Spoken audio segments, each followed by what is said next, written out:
أعوذ بالله من الشيطان الرجيم.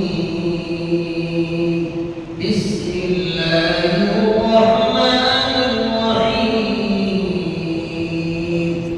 ज़रा भी मिस्टेक का रास्ता ज़्यादा नहीं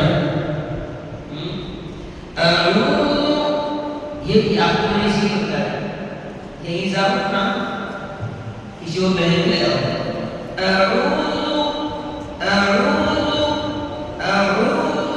सीरियसली ये करा ताकि झटका आपको याद रहे समझिए याद रहे आपको